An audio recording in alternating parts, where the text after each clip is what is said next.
তো একদিন আমার গাড়িটা প্রায় 30-40 টানের মধ্যে দাপ করে গর্তের ভিতরে আমার গাড়িটা পড়ছে। মারাও যাইতে পারে, ওটা তাড়াহুড়ো এটার একটা ব্যবস্থা নেওয়া দরকার। আসলে এই রাস্তাটা আমি এখান থেকে সবসময় যাওয়া আসা করি। 6 মাস আগে যে হাসিনা রেজিমটা ছিল, সেই রেজিমের উন্নয়নমূলক কাজটা করা হয়েছে। তাছাড়া বাংলাদেশের হাইওয়ে যে রাস্তা, বাইরের দেশে গলি রাস্তা, সেটা বাংলাদেশ হাইওয়ে রাস্তা যায় না। শ্যামলী থেকে আগারগাঁওর দিকে আসতে বিনিয়োগ ভবনের সামনে সড়কটি দেবে গেছে। আসলে এই সড়কটি কিছুদিন আগে উদ্বোধন করা হয়, নতুন একটি সড়ক। ভাই এই ধরনের খেলার জন্য কিন্তু ভাই দৈনন্দিন অনেক অ্যাক্সিডেন্ট হয়।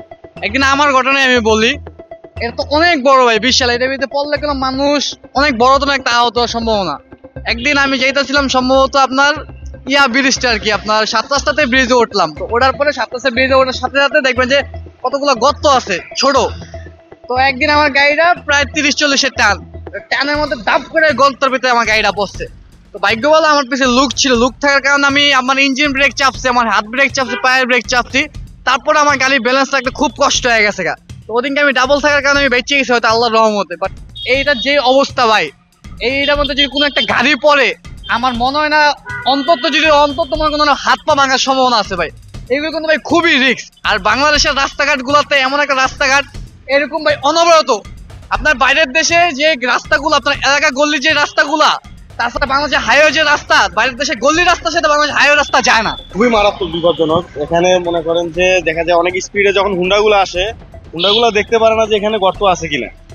তো অনেক সময় দেখা যায় হুন্ডাগুলোর এখানে কষে ব্রেক করতে হয়, তো তখন তাদের ভিতরে দুর্ঘটনা একটা ঘটে যায়। গত 1 সপ্তাহ যাবত মনে হয় হয়েছে, যতদূর মমতা আমি দেখতেছি 1 সপ্তাহ যাবত এটা হয়েছে আর কি। এখানে খালেতে বিপজ্জনক তো, কারণ রাস্তার মধ্যে স্কিডেন যদি গাড়ি নিয়ে যায়, যদি গাড়িটায় পড়ে, তাহলে তো মনে করেন চাকা চাকা ভেসে যায়। ওটা তো অনেকটাই বিপজ্জনক। দেখা গেছে হঠাৎ করে এটা ডাইভে গেছে, এটা যে কোনো মুহূর্তে দেখা গেছে নতুন নতুন ব্যাটারি চালিত গাড়িওয়ালারা রায়া পড়িয়া যাত্রীরও সমস্যা হতে পারে, সাধারণ মানুষেরও সমস্যা হতে পারে। মানুষ পড়লে দেখা গেছে ক্ষতি বলতে দেখা গেছে পিছনে আবার রানিং গাড়ি আসলে এমন আছে একটা মানুষ আহত হইতে পারে, মারাও যাইতে পারে। ওটা তাড়াহুড়ো এটার একটা ব্যবস্থা নেওয়া দরকার। এটা আসলে এই রাস্তাটা আমি এখান থেকে সবসময় যাওয়া আসা করি।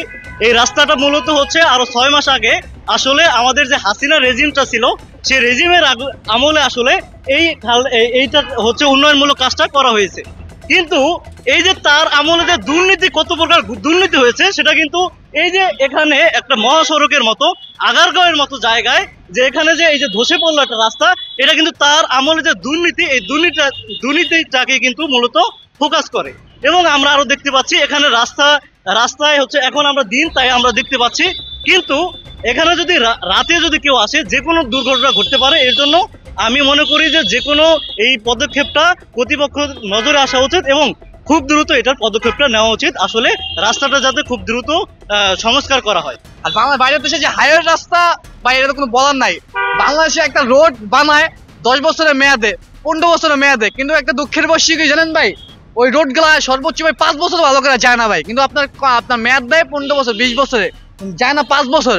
আর বাইরের দেশে ওনারা রাস্তা বানায়, মেয়াদ দেয় 20 বছর, রাস্তা জায়গায় 40 বছর, 50 বছর ভাই। এই তফাৎটা কি ভাই, ওনাদের দেশে দুর্নীতি নাই আর আমাদের দেশে দুর্নীতিতে ভরা। আমাদের প্রত্যেকটা মানুষের রক্তে, সিন্ডিকেটে, সব জায়গায় দুর্নীতি। এই যে 5ই আগস্ট ভাই, 5ই আগস্ট যে হইলো, আমি কোনো সাধারণ ছাত্র ভাই, শেরেবাংলা কলেজের স্টুডেন্ট, পুরো আন্দোলনের রাস্তায় ছিলাম ভাই। ভাবছিলাম হাসিনা যাওয়ার পর একটু দেশটা উন্নয়ন হইব। ভাই বিশ্বাস করবেন না, এমন কোন রাত যায় না যে দর্শন, খুন এগুলো না হই না ভাই, ঘুমাইতেছি ভাই।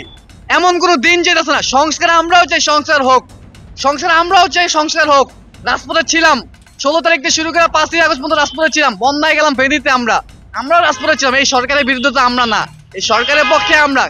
আমাদের কথা হয়েছে যে ভাই, এই যে উপদেষ্টা যারা আছে, তারা তো তাদের সাথে বডিগার্ড নিয়ে ঘুরে না, অবশ্যই বডিগার্ড নিয়ে ঘুরে। রাস্তা বেঁধে থাকি আমরা, দিন দুপুরে মানুষের আতায় লয়া জায়গা, দিন দুপুরে দাম্পত্য রাস্তা বাড়িতে পারতেছেন, এমন একটা অনিরাপদ হয়ে যায় দেশটা।